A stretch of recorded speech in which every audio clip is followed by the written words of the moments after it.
Phone tapping కేసులో BRS మాజీ MP Joginipalli Santosh ను సిట్ బృందం 4 గంటలుగా విచారిస్తోంది. సిఆర్పీసీ 160 కింద నిన్న నోటీసులు ఇవ్వగా ఇవాళ మధ్యాహ్నం 3 గంటలకు జూబ్లీహిల్స్ బీఎస్ కు వచ్చారు సంతోష్ కుమార్. ఆయన సిట్ బృందం ఎంక్వైరీ చేస్తోంది. సంతోష్ స్టేట్మెంట్ ను రికార్డ్ చేస్తోంది. ఫోన్ ట్యాపింగ్ వ్యవహారంలో కీలక ప్రశ్నలు సంధిస్తోంది సిట్.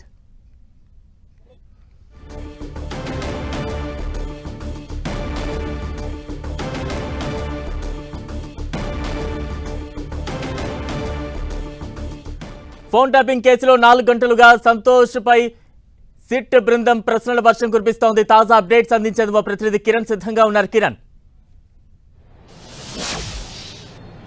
బలరాం, 4 గంటలుగా సంతోష్ కుమార్ ని విచారిస్తున్నారు ఫోన్ ట్యాపింగ్ అధికారులు. ఇప్పటికే ఈ కేసుకు సంబంధించి కూడా అప్పటి ఎస్ఐబి లో కీలక పాత్రగా పోషించిన కీలకంగా ఉన్న ప్రణీత్రావు కావచ్చు, భుజంగరావు, తిరుపతి, అదేవిధంగా దీనికి సంబంధించిన టాస్క్ ఫోర్స్ మాజీ డీసీపీ రాధాకృష్ణరావుకు సంబంధించిన సన్నిహిత సంబంధాలు, ముఖ్యంగా ప్రభాకర్ రావుతో ఉన్న సన్నిహిత సంబంధాలతో పాటు గత ప్రభుత్వంలో ఫోన్ ట్యాపింగ్ సంబంధించి ఎవరు ప్రేరేపించారు, ఎవరి ఆదేశాల మేరకు ఫోన్ ట్యాపింగ్ జరిగింది, ముఖ్యంగా అప్పటి ప్రతిపక్ష పార్టీకి సంబంధించిన నాయకులతో పాటు సొంత పార్టీలో ఉన్న అసమ్మతి నేతలతో పాటు వివిధ వర్గాలకు సంబంధించి ముఖ్యంగా సినిమా రాజకీయ ప్రముఖులకు సంబంధించిన ఫోన్లను కూడా ట్యాపింగ్ చేశారంటూ కూడా ఆరోపణలు వచ్చిన నేపథ్యంలో, ఎందుకంటే అప్పటి ప్రభుత్వంలో మాజీ ముఖ్యమంత్రి కేసీఆర్ కి చాలా సన్నిహితంగా ఉండే వ్యక్తుల్లో సంతోష్ కుమార్ కూడా ఒకరు కాబట్టి ప్రస్తుతానికి అయితే ఈ రోజు ఆయన విచారణ సందర్భం కూడా ఇప్పటికే ఈ కేసుకు సంబంధించి ఆరోపణలు ఎదుర్కొంటున్న వారు, ముఖ్యంగా బాధితులకు సంబంధించి కావచ్చు,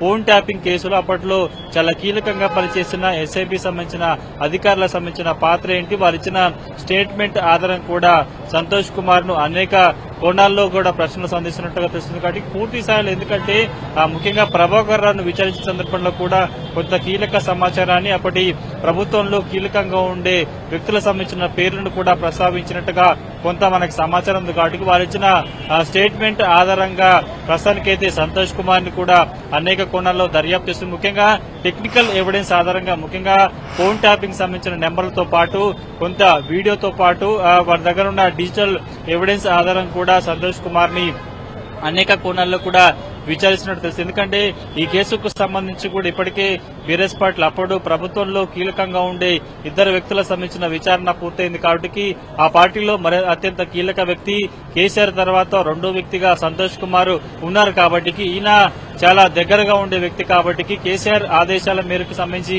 ఏమైనా జరిగిందా, ఫోన్ ట్యాపింగ్ సంబంధించి మీ దృష్టికి వచ్చిందా లేదా అన్న కొన్ని క్వశ్చన్లు, ప్రాథమిక క్వశ్చన్లు కూడా అడిగినట్టు తెలుస్తుంది. కాబట్టి ఇప్పటికే ప్రణీత్ రావుతో పాటు తిరుపతి, భుజంగరావుతో పాటు ఫోన్ ట్యాపింగ్ సంబంధించి ఎస్ఐబి చీఫ్ గా ఉన్న ప్రభాకర్ రావు ఇచ్చిన స్టేట్మెంట్ ఆధారం కూడా సంతోష్ కుమార్ ని అనేక కోణాల్లో దర్యాప్తు చేస్తుంది. ముఖ్యంగా ప్రముఖ పారిశ్రామికులతో పాటు ఆ పార్టీకి సంబంధించిన అసమ్మతి నేతల మీద కూడా ఫోన్ ట్యాపింగ్ సంబంధించిన ఆరోపణలున్నాయి. వారు కూడా బాధితులుగా ఉన్న నేపథ్యంలో వారు ఇచ్చిన స్టేట్మెంట్ ఆధారంగానే కూడా విచారణ సాగుతున్నట్టుగా తెలుస్తుంది. Balram, right, thank you Kiran.